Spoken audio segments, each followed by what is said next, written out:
La decisió del president Emmanuel Macron d'adoptar una reforma com la de les pensions sense l'aval de l'Assemblea Nacional està provocant un terratrèmol polític i social a França. Avui volem analitzar el perquè d'aquest rebuig social i les seves conseqüències amb el periodista Rafa Burgos i també amb el sociòleg barceloní José Ángel Calderón.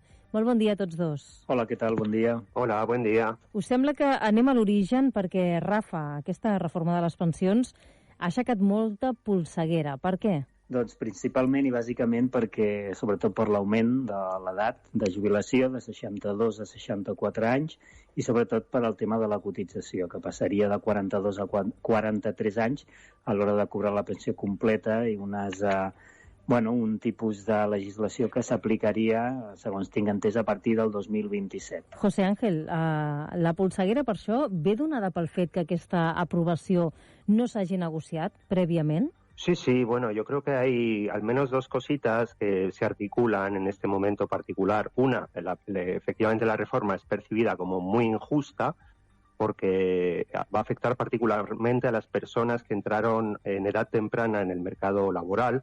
Es decir, muchas categorías que están hoy día movilizadas no están afectadas por el cambio propuesto en la reforma y entonces, de alguna manera, ese sentimiento de injusticia se articula al modo como efectivamente se ha llevado adelante el proceso, que ha sido percibido por la opinión pública francesa como muy poco democrático. Perquè finalment aquesta mesura, recordem-ho, s'ha acabat aprovant per decretars, que és una manera habitual aquesta de fer política al país veí, o justament ha generat aquest rebuig perquè no? Rafa.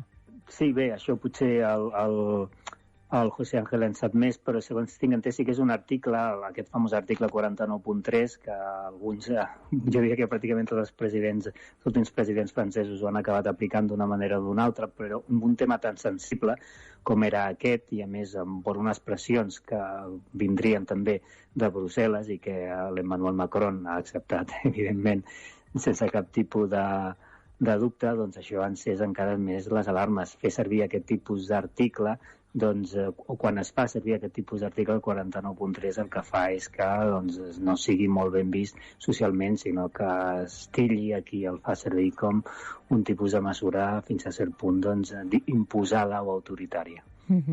Perquè, José Ángel, s'ha parlat prèviament amb els sindicats? No, claro, pues ese es un poco lo que está mucho en cuestión. O sea, el 49.3 ha sido aplicado en Francia ya varias veces. Se han contabilizado pues unas 100, o sea que no es un artículo que ha sido poco utilizado en la Quinta República. Lo que pasa es que, bueno, en este momento es un poco una negación del papel que pueden jugar los sindicatos en lo que se llama la democracia social. Es decir, el sistema francés funciona en base, efectivamente, a una democracia representativa, pero históricamente también en base a una democracia social. Y entonces, en el tema de las pensiones o todo lo que atañe a los mercados de trabajo, históricamente los sindicatos han jugado un rol central y en este proceso en particular, pero ya lleva unos años, pero en este momento en particular, lo que estaba reclamando la opinión pública es que los sindicatos tuvieran como un rol más importante en la determinación de la edad de cotización y todo lo que és la reforma de la jubilació.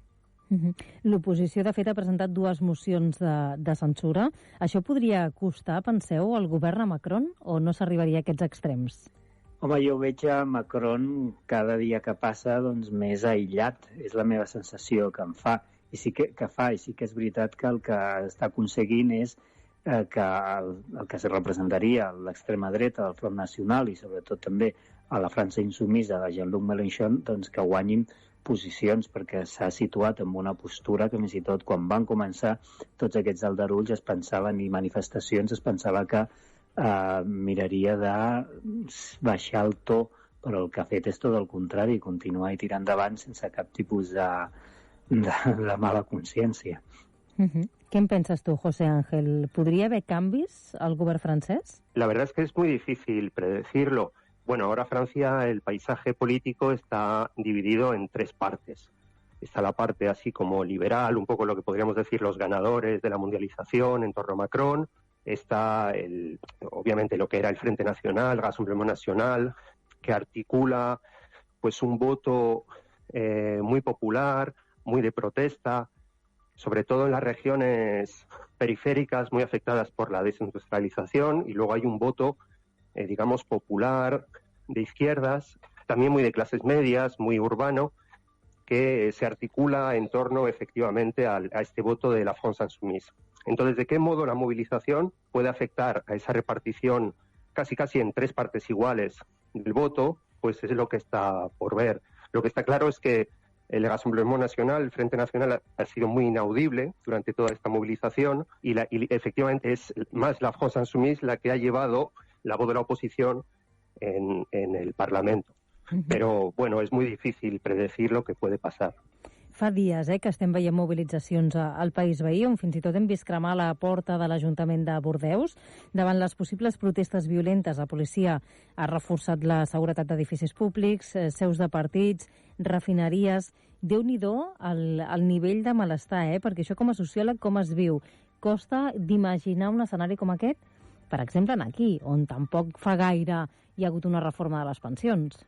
Bueno, es que, claro, lo que se juega no solo es en las pensiones. Las pensiones es casi, o sea, esta movilización es casi una especie de significante vacío. Es decir, es un lugar en el que se encuentran cantidad de demandas no satisfechas que se vienen vehiculando en los puestos de trabajo, en la movilización también de los chalecos amarillos, por ejemplo, hace un par de años, que se organizaron en torno a la cuestión de la inflación, del coste de la vida, luego la cuestión también de la democracia, de cómo se toman las decisiones en cuanto al futuro común. Esta movilización está poniendo en el centro algo que es muy importante, que es la cuestión del trabajo, las vivencias del trabajo, que son cosas que no se suelen comentar, pero que cada uno vive, ¿no?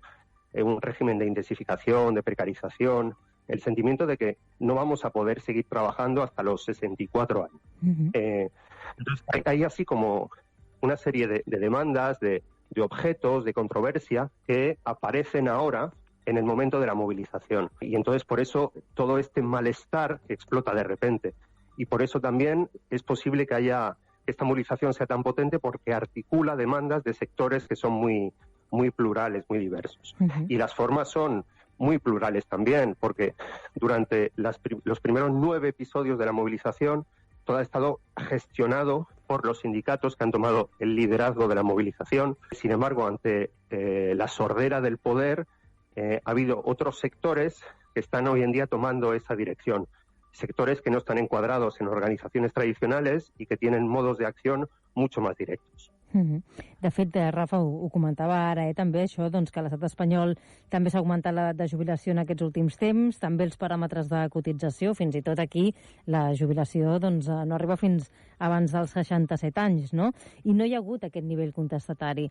Crida molt l'atenció i és curiós que avui podem parlar també, tenim la sort amb un sociòleg, de com actuen dues societats tan pròximes com és la catalana, l'espanyola i la francesa, de quina manera tan diferent davant d'un context força similar, però clar, parlem de governs també diferenciats, no? I de maneres de fer, segurament. Sí, de fet, d'un pòsit històric que ja ve de temps. El paper dels sindicats en ambdós països és també diferent a l'hora de demanar segons, i també en funció del partit que governa, això és obvi. Però fixa't, Núria, que el que és també molt interessant aquí és veure com tot aquest, com ens ha arribat o quin tipus d'informació ens arriba també de França, que ha estat els mitjans de comunicació en general, els mitjans de comunicació generalistes, pràcticament es dediquen a centrar-se, com acostuma a passar també aquí quan hi ha algun tipus de manifestació, és centrar-se en el típic, no? Contenidors cremant, gent que assalta o que crema algunes portes i repetint-se de manera automàtica aquestes imatges, en lloc d'anar al rovell de l'ou, al centre de la informació, què es reivindica, què es demana, i sobretot veient que són mobilitzacions força massives i que el percentatge que comet presumptament aquest tipus d'actes és una minoria. Que això també m'agradaria que, no sé, ja que tenim el José Ángel aquí, que ens expliqués com estan tractant també a França determinats mitjans de comunicació aquestes protestes, i si pot fer un petit apunt del paper que té el ministre de l'Interior, el Gerald Darmanin, crec que no sé si es pronuncia així, que també sempre s'ha mostrat d'acord i defensant els cossos i forces de seguretat de l'Estat, sobretot amb un sindicat força conservador com és l'Aliança, ¿no? José Ángel.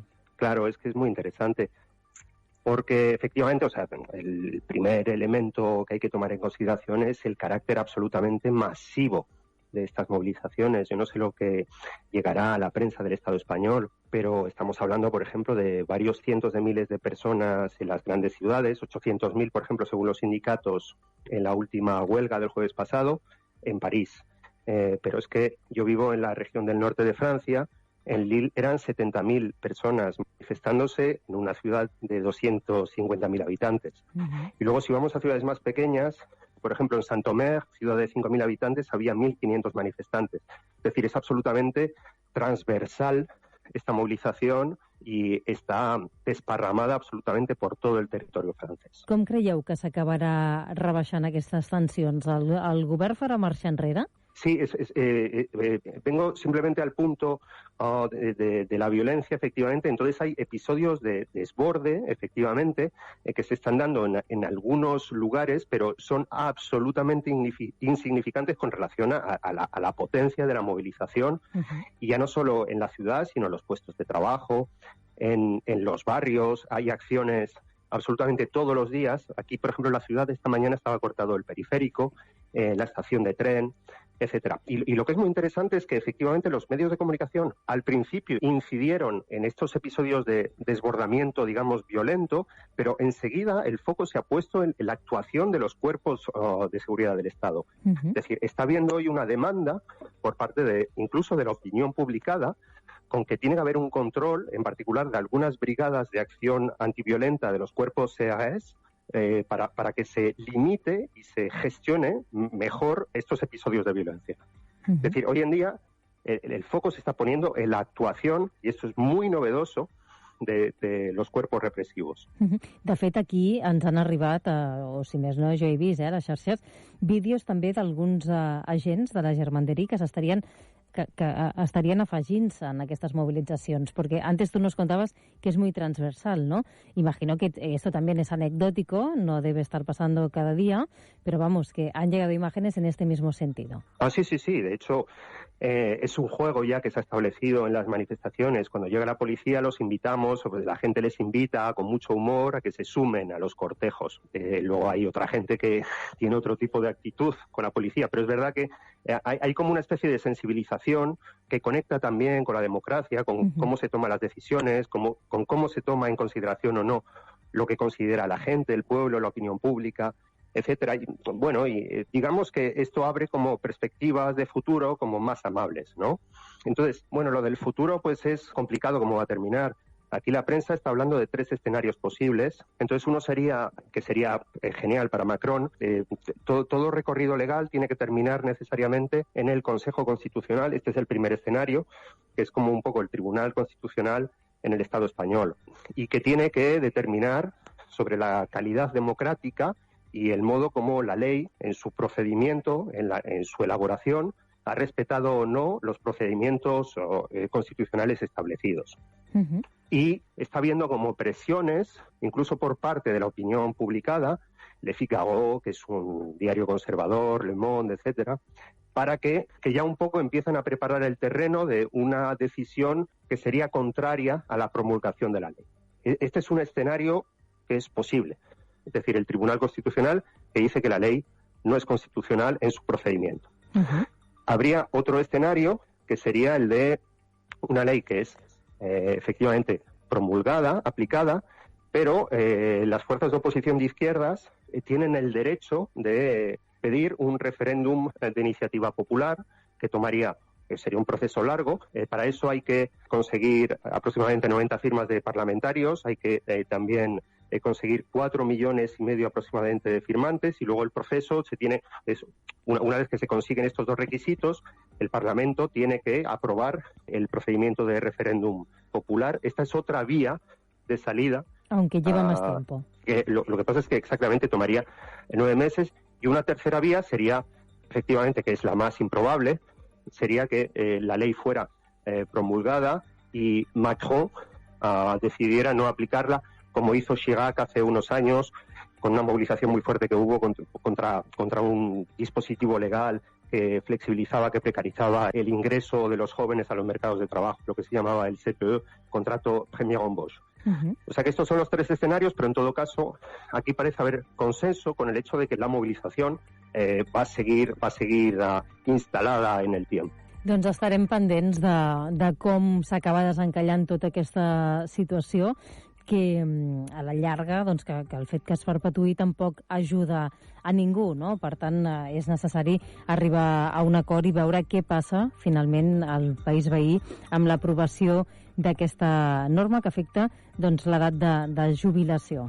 Moltíssimes gràcies per haver-nos acompanyat a tots dos, en José Ángel Calderón, des de la ciutat de Lille, sociòleg barceloní, que hem tingut avui doncs, el gust de poder conèixer també i parlar sobre aquesta qüestió de primera mà, i també, com sempre, el periodista Rafa Burgos. Gràcies a tots dos i que vagi molt bé. Fins a la pròxima. Gràcies a vosaltres.